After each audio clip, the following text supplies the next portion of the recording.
ආයුබෝවන් වාසනාවන්ත අනාගතයක් හැමෝටම උදා වේවා. අගය කළ යුතු කෙනෙක් අගය කළ යුතුයි. මම මේ වෙලාවේ මේ සුවිශේෂී වීඩියෝ එක කරන්නේ ඊයේ අපිට සුවිශේෂී අවස්ථාවක් ලැබුණා. ඊයේ 27 ඊයේ දිනය අපේ දෙන්නටම මටයි නෝනටයි තමයි මේ ගෞරවනීය ආරාධනාව කළේ.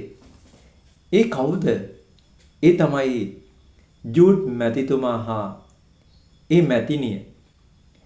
ඒ අය ඊයේ ඒගොල්ලන්ගේ විවාහ ජීවිතය තුළ 40 වන සංවත්සරය ඉතාමත් ජයග්‍රාහී විදිහට පැවැත්තුවා.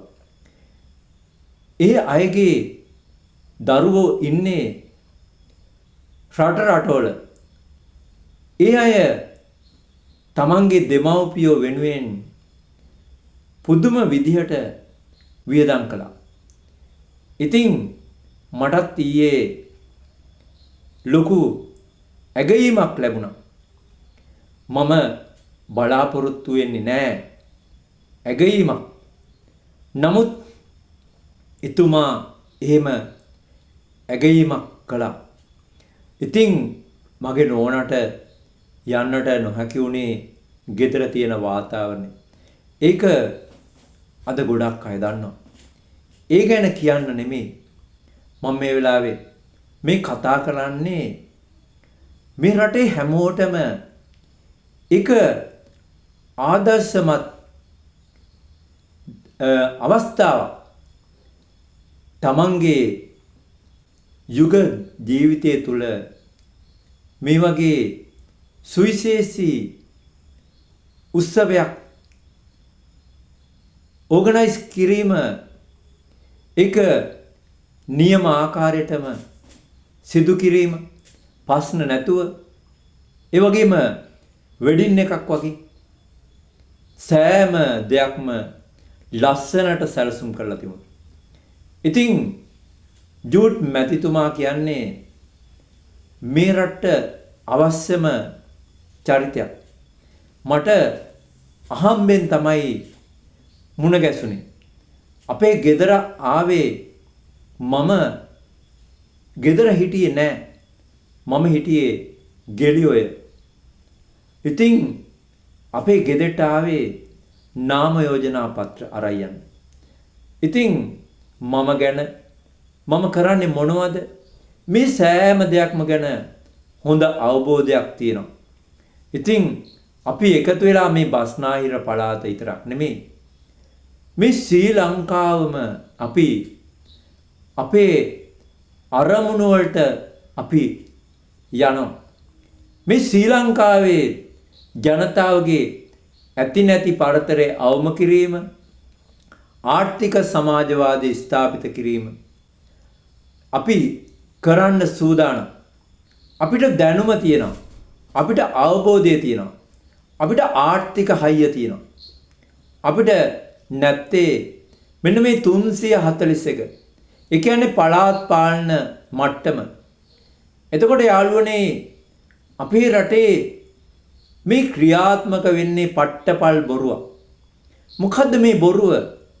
අපේ රටේ මේ අයවැය සැලසුම් කළ යුතු වන්නේ අමාත්‍යංශවල. එතකොට මේ උත්තරීතර පාර්ලිමේන්තුව තුළ සිටිය යුතු වන්නේ උත්තරීතර අය. ඒ කියන්නේ පිදිය යුතු අය, හොඳ ආර්ථික හයියක් ඇති අය, පෙරේතය කුම්බාණ්ඩයෝ නෙමෙයි. ඒ වගේම යාළුවනේ මේ මැතිවරණ අතර කිසිම සම්බන්ධතාවයක් නැහැ. එතකොට විධායක ජනාධිපතිවරයාගේ වගකීම තමයි ආණ්ඩුක්‍රම ව්‍යවස්ථාව තුළ මේ මූලික අවශ්‍යතා පිරිසිදු වාතය, පිරිසිදු ජලය, සමබර ආහාර වේලා. ඒක තමයි විධායක ජනාධිපතිවරයාගේ වගකීම වන්නේ. ඒක තමයි එතුමා අධීක්ෂණය කළ යුතු වන්නේ. මේ රටේ 2 කෝටි 20 ලක්ෂයක් වගේ ඉන්න මේ රටේ ජනතාවට මෙන්න මේ මූලික අවශ්‍යතා ලැබෙනවද? ඒවා සෞඛ්‍ය ආරක්ෂය කියලා සොයලා බලන්න තමයි විධායක ජනාධිපති කෙනෙක් ඉන්නේ. ඒ වගේම ව්‍යවස්ථාදායකයේ වගකීම තමයි යාළුවනේ ඇති නැති පරතරය අවම කිරීම හා ආර්ථික සමාජවාදය ස්ථාපිත කිරීම.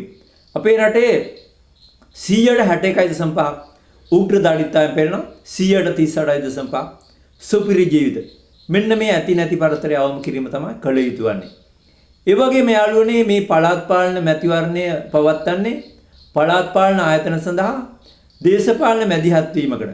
ඒ කියන්නේ ඒගොල්ලන්ගේ රාජකාරිය වන්නේ සමාජවාදය හා ප්‍රජාතන්ත්‍රවාදය ස්ථාපිත කිරීම. එතකොට මේ හැමෝටම කරන්න තියෙන්නේ මෙන්න මේ දෙමව්පියන්ගේ රාජකාරිය. නැත්නම් අන්‍යෝන්‍ය ආධාර සමිතියක රාජකාරිය. සභාපතිගේ රාජකාරිය. මොකද්ද? සමාජවාදී ස්ථාපිත කිරීම හා ප්‍රජාතන්ත්‍රවාදී ස්ථාපිත කිරීම.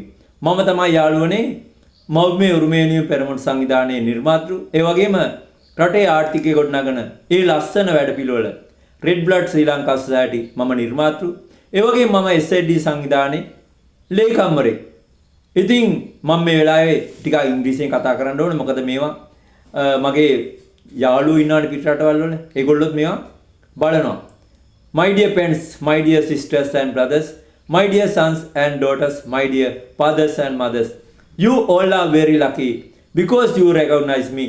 My dear, you know our great teacher leaders saw in the path. You have to understand and you have to follow by yourself. Life like a time bomb. Please help to rebuild this wonderful and island. It should be fully developed and island end of 2030.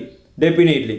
ඉතින් දුවේ පුතේ මේ අහන්න මතු පරපුරට ලස්සන අනාගතයක් උරුම කරන්නට ඔබට කරන්න පුළුවන් උපරිම දේ ඔබ කරන්න හැමෝටම ජයෙන් ජයම වේවා. තෙරුවන් සරණයි.